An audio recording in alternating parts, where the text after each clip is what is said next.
think of Jenny, and she embodies the saying, when you do something you love, you never work a day in your life. Just watching her, it inspires me to make sure that I always do something that I love. What inspired you to do this film?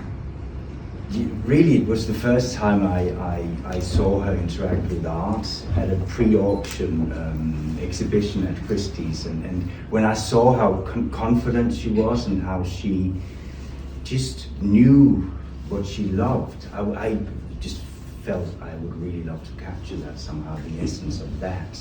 Somebody that confident, you know? So yeah. In watching this, I feel like I know her so well, but is there anything that you wish was in the film that you had to like edit out? No, I think she was a very shy, she was a very private person when I met her. Her daughter introduced me to her initially, many years ago, but she was a very private person. Her daughter knew that she was an important figure in the art world, and that she wasn't really, she wasn't known outside the art world really. So she wanted to she would like to make a portrait of her mother, but her mother would never allow that. And so it took a long sort of time for Ginny to let me into her sphere. But then when she did, we became very close, and really what really got us together was that she, as she says in the film as well, she wanted to make one more great thing in life, and she wanted to make a film, and I was a filmmaker, so that's what brought us together. She wanted to make a film about a female artist over 80, still working. And we were locked up in a house for 5 days in Sedona. Her daughter had arranged it, and it just clicked. I was so curious about this woman, because when I heard about her the first time, I heard that she had like the largest private collection of Louise Bourgeois' work. And I loved Louise Bourgeois, so I looked her up, and there was nothing to be found on the internet about her.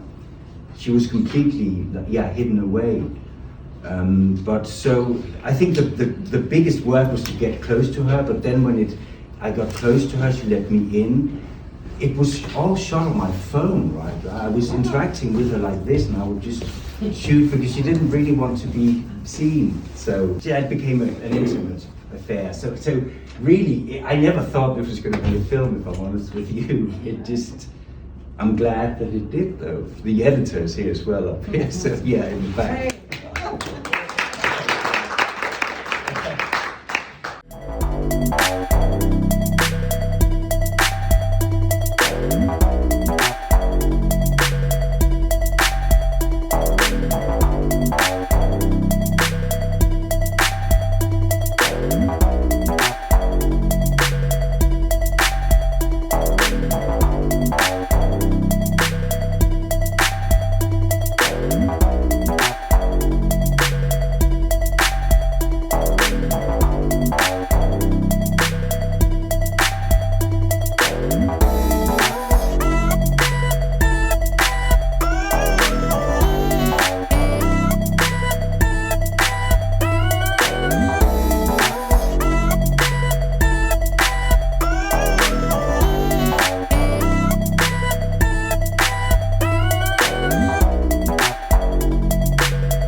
Aleksandar Eftimovski. I come from Macedonia, and this is my exhibition Magna Mater 2. This exhibition speaks about the nature, about maternity, about the cycles, about the composites, about the movement, about the colors, about everything that I see, everything I touch, every material that I use,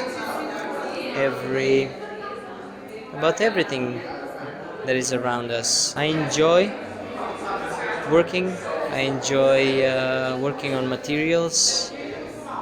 I try to get the best of the color, the variety of colors that, for example, stone brings, the different wood, the different warmth, the coldness of metal, the shapes that, when seen from one side, they represent one thing, and if seen from another side, they represent another thing. I like combining elements from different places. I gather, I combine, I represent sounds through shape. I represent space through shape. I represent myself and everything that I feel, everything that I think. I represent myself. I represent freedom of expression. I represent third dimension and the shades that they follow the third dimension. I represent oxidation of metal the way I want it, and you can note from my pieces that I very much represent the making of, the processes, the joy. It's a joy of working, and all of these things that I mentioned, and my approaches of my work, you can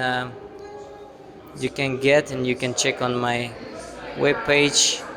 That is my name and surname, Aleksandar Eftimovski. You can see the passion of my work and the joy that I get from it and for it.